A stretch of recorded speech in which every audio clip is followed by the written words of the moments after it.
ഈ രണ്ട് വീടുകളും കാണാതായി ഒരാഴ്ച കഴിഞ്ഞിട്ടും തിരികെ എത്താത്ത അഞ്ചുതെങ്ങിലെയും പുല്ലുവിളയിലെയും രണ്ട് വീടുകളിൽ മക്കളും ഭാര്യയും അമ്മയും അമ്മുമ്മയും ഒക്കെയുള്ള കുടുംബാംഗങ്ങൾ വേദനയോടെ വിളിച്ചു പറയുന്ന കാര്യങ്ങൾ കാണാൻ നമ്മുടെ ഭരണാധികാരികൾ അവിടെ ആദ്യം എത്തണമെന്നുള്ളതാണ് ഏറ്റവും പ്രധാനം. അവരെല്ലാം ഒരുപോലെ പറയുന്നത് ഗവൺമെന്റിൻ്റെയും ഭരണ സംവിധാനത്തിൻ്റെയും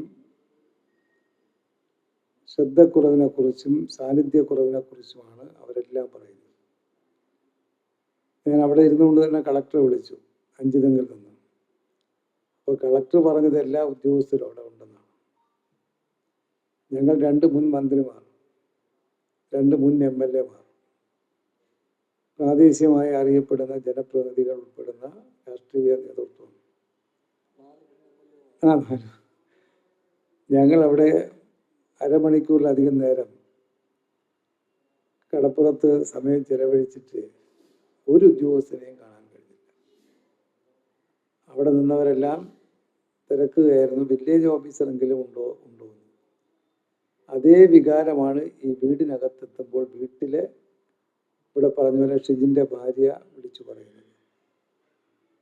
അപ്പം ഈ അനാഥത്വം, സർക്കാരിൻ്റെയും ഭരണ സംവിധാനത്തിൻ്റെയും സാന്നിധ്യമില്ലായ്മ, അത് അടിയന്തരമായി മാറ്റുകയാണ് ഏറ്റവും പ്രധാനപ്പെട്ടത്. സത്യത്തിൽ ഈ ഇവിടെ പറഞ്ഞ പുല്ലുവിളയിലെ PhD റിസർച്ച് ചെയ്യുന്നൊരു വിദ്യാർത്ഥിയാണ് ഈ ജോൺ മാത്യുസിൻ്റെ മകൾ. ആ 3 കുട്ടികളും PG കോഴ്സിനും ഡിഗ്രിക്ക് മുകളിൽ പഠിക്കുന്ന കുട്ടികളാണ്. 3 പേർ, 2 പെൺകുട്ടികളും ഒരു പയ്യനും. അവർ 3 പേര് നല്ല വിദ്യാസമ്പന്നരാണ്. അവരൊരുപോലെ വിമർശിക്കുകയാണ് ഗവൺമെൻറ്റിൻ്റെ പ്രവർത്തനങ്ങളെക്കുറിച്ച്. അവർ പറയുന്നത് ഇവിടെ ഒരുപാട് തിരച്ചിൽ നടത്തിയെന്ന് പറയുന്നു, പക്ഷേ ഞങ്ങൾക്ക് ബോധ്യമില്ല. ആ തിരച്ചിലിനിടയിൽ ഈ കടലറിയുന്ന ആരെയെങ്കിലും ഞങ്ങളെ ബന്ധുക്കളെയോ നാട്ടുകാരെയോ കൂട്ടാൻ പറഞ്ഞിട്ടും കൂട്ടിയിട്ടില്ല ഇതുവരെ. അങ്ങനെ കൂട്ടിയിരുന്നെങ്കിൽ ഇത് കണ്ടെത്താമായിരുന്നു എന്നുള്ളതാണ്, ജോണിനെ കണ്ടെത്താൻ കഴിയുമായിരുന്നു എന്നുള്ള നല്ല ആത്മവിശ്വാസമാണ് അവർക്കെല്ലാം ഇപ്പോഴും ഉള്ളത്. അപ്പോൾ നമ്മുടെ ഭരണ സംവിധാനം ജനങ്ങളെ, അഫക്റ്റഡായിട്ടുള്ള കുടുംബങ്ങളെ ബോധ്യപ്പെടുത്താൻ കഴിയുന്ന തരത്തിൽ അവരുടെ അഭിപ്രായങ്ങൾ കൂടി കണക്കിലെടുത്തുകൊണ്ട് ഈ അന്വേഷണം മുന്നോട്ട് കൊണ്ടുപോകണം. എന്നെ ഉച്ചയ്ക്ക് 1:37 കളക്ടർ മറുപടി അയച്ചു. കടലിൽ തിരച്ചിൽ നടത്തുന്നതിൻ്റെ ദൃശ്യം കാണിച്ചുകൊണ്ടുള്ള ഫോട്ടോയും അയച്ചു. അതാണ് ഇവിടെ നേരത്തെ സൂചിപ്പിച്ചത്. രാവിലെ 5:30 തുടങ്ങുമെന്ന് പറഞ്ഞ് 11:30 ഞങ്ങൾ അവിടെ നിന്ന് പിരിയുന്നത് വരെ ഒരു സംവിധാനവും അവിടെ എത്തിയില്ല. അതുകൊണ്ടാണ് അവിടെ നിന്ന് ഞാൻ കളക്ടറെ വിളിച്ചത്. അപ്പോൾ കളക്ടർ പറഞ്ഞു അതിനുള്ള എല്ലാ ഏർപ്പാടും ഉണ്ടാക്കിയിട്ടുണ്ട്. അപ്പം ഈ കുടുംബങ്ങൾക്ക് ബോധ്യമല്ലാത്ത ഒരു സാഹചര്യമാണ് ഈ എൻക്വയറിയെ സംബന്ധിച്ച് അന്വേഷണം നടത്തുന്നതിനെ കുറിച്ചൊക്കെ ഉള്ളൊരവസ്ഥ. അതുകൊണ്ട് മാധ്യമങ്ങൾ ഇതിൻ്റെ വസ്തുതകൾ പുറത്തു കൊണ്ടുവരാൻ ജനങ്ങളെ അറിയിക്കാൻ കഴിയണം, അധികാരികളെ അറിയിക്കാൻ കഴിയണം. 2 കടപ്പുറത്ത് അവരെല്ലാം വന്നുകൂടിയ വീട്ടുകാർ പറയുന്നത് ഒരു പണിക്കും പോകാൻ നിവൃത്തിയില്ല. ഒരു 8 ദിവസമായി ഒരു പണിക്കും പോകാൻ നിവൃത്തിയില്ല. അവർക്ക് സൗജന്യ റേഷൻ കൊടുക്കണ്ടേ, മിനിമം ഭക്ഷണത്തിനുള്ള സംവിധാനം കൊടുക്കണ്ടേ.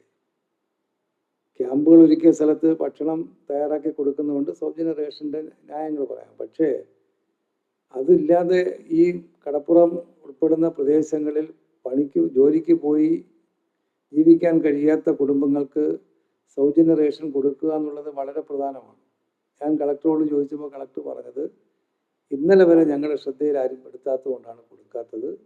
MLA ഇന്ന് ശ്രദ്ധയിൽപ്പെടുത്തിക്കൊണ്ട് അത് ആലോചിക്കാമെന്നാണ് അവർ എന്നോട് മറുപടി പറഞ്ഞത്. അപ്പോൾ ഞാൻ ഈ പറഞ്ഞത് ഗവൺമെൻറ്റിൻ്റെയും മന്ത്രിമാരുടെയും ശ്രദ്ധയിൽ ഇതൊന്നുമില്ല.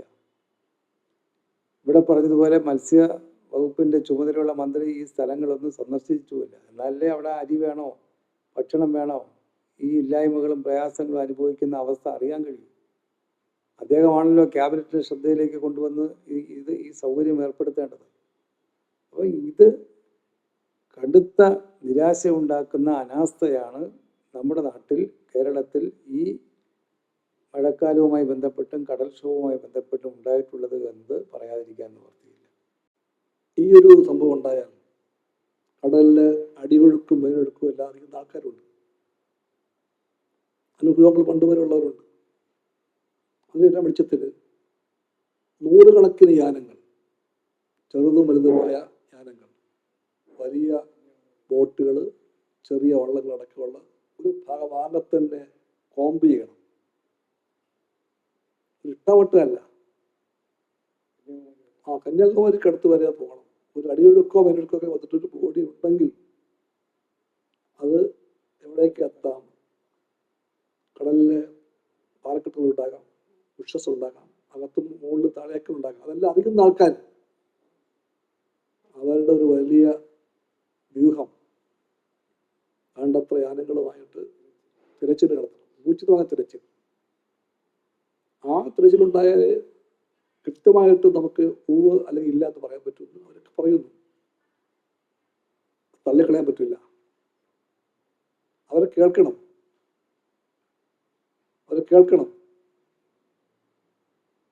സയന്റിഫിക് ആയിട്ട് അവർക്ക് ഡിഗ്രി ഒന്നും കാണില്ലായിരിക്കും, പക്ഷെ എല്ലാ ഡിഗ്രിയേക്കാളും കവിഞ്ഞ അനുഭവിച്ചാൽ അവർക്കുണ്ട്. അവർക്ക് അതിൻ്റെ ഒരു പ്രാധാന്യവും പരിഗണനയും കൊടുക്കണം. ഈ ആവശ്യത്തെ പറ്റി അത് തള്ളിക്കളയാൻ പാടില്ല. അതെല്ലാ ഗൗരവത്തിലും കമ്മ്യൂണിസ്റ്റ് പാർട്ടി ആവർത്തിക്കുന്നു. പാവങ്ങൾ പറഞ്ഞ ഒരു ആശയമായതുകൊണ്ട് അതിന് കൊടുക്കേണ്ട എല്ലാ ബഹുമാനവും കൊടുക്കാൻ ഞങ്ങൾ തയ്യാറാണ്, സർക്കാർ തയ്യാറാകണം. മുമ്പൊരിക്കലും ഗവൺമെന്റിനോട് ഇങ്ങനെ പറഞ്ഞ അവസ്ഥ ഉണ്ടാക്കിയിട്ടില്ല ഗവൺമെന്റ്. അത് ശരിയാണ്, ഉണ്ടായിട്ടുണ്ട്. പക്ഷേ അപ്പോഴെല്ലാം ഗവൺമെന്റ് ഇതുപോലെ ഇറങ്ങിയിട്ടില്ല, ഒരിക്കൽ പോലും ഇറങ്ങിയിട്ടില്ല. കമ്മ്യൂണിസ്റ്റ് പാർട്ടി അന്നെല്ലാം പോയിട്ടുമുണ്ട്. ഭരിക്കുന്ന പാർട്ടി ആയാലും അല്ലെങ്കിലും പോകും. ഈ പാർട്ടി പ്രൈമറിലി ജനങ്ങളുടെ പാർട്ടിയാണ്. വന്ദേ മാതരത്തിന്റെ ആദ്യത്തെ 2 സ്റ്റാൻസ് കഴിഞ്ഞാൽ പിന്നെയുള്ളതെല്ലാം ഒരു പ്രത്യേക മതത്തിന്റെ ദൈവങ്ങളെ പറ്റിയുള്ള സ്തുതികളാണ്. ഇന്ത്യ ഒരു മതരാഷ്ട്രമല്ല, ഇതൊരു മതനിരപേക്ഷ രാഷ്ട്രമാണ്. എല്ലാ മതങ്ങൾക്കും ഒരു മതത്തിലും പെടാത്തവർക്കും തുല്യസ്ഥാനമുണ്ടെന്ന് പറയുന്നൊരു ഭരണഘടനയുണ്ട് ഇവിടെ. അങ്ങനെ ഒരു സെക്യുലർ സ്റ്റേറ്റിൽ ഇതുപോലൊരു ഗാനത്തെ ദേശീയ ഗാനമെന്നോ ദേശീയ ഗീതമെന്നോ ഒക്കെ വിളിക്കുന്നത് ഉചിതമാണോ എന്ന് ആലോചിച്ചാൽ മതി. അതുകൊണ്ട് മിഡ്നൈറ്റായിരിക്കും അവർ ഭാഗ്യം കണ്ടെത്തിയത്. ആദ്യത്തെ 2 സ്റ്റാൻസും ചെല്ലാം,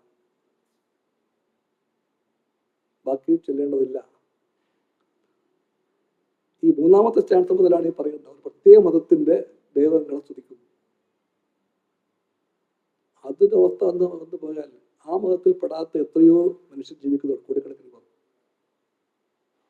അവരുടെ മനസ്സിൽ അറിയാത്തൊരു ചിന്ത വരും, ഈ രാഷ്ട്രം എന്നോട് നീതി കാണിക്കുന്നുണ്ടോ? അല്ലെങ്കിൽ തന്നെ ഒരുപാട് കാരണങ്ങളാണ്.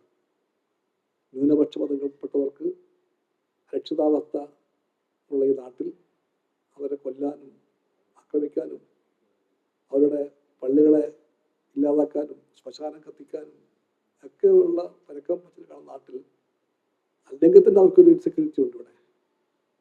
ആ ചുറ്റുപാടിൽ ഗവൺമെന്റിന്റെ എല്ലാ ഉദ്യോഗ മനുഷ്യർക്കും ഇതുപോലെ പ്രത്യേക തരത്തിൽപ്പെട്ട ഒരു മതത്തിന്റെ മാത്രം ദൈവങ്ങളെ സ്തുതിക്കുന്നൊരു പാട്ട് പാടിയിട്ട് അതാണ് ദേശീയ ഗീതമെന്ന് പറഞ്ഞാൽ ഉണ്ടാകാൻ പോകുന്ന ഒരു അവസ്ഥയെപ്പറ്റി ചിന്തിക്കേണ്ടത് ഗവൺമെന്റാണ്. ഈ സർക്കാർ വന്ന അന്ന് സ്റ്റിയറിംഗ് സർവേയുടെ തന്നെ നമ്മൾ കണ്ടതാണ്, ഇതെല്ലാം ചൊല്ലിച്ചു.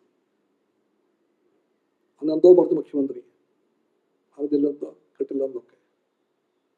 ഒരു പ്രശ്നം ഗുരുതരമായ കാര്യമാണ്. പക്ഷെ ഞങ്ങൾ അത് ഇന്നത്തെ ഈ പ്രസ് കോൺഫറൻസിൽ അത് പറയാൻ ആഗ്രഹിക്കുന്നില്ല.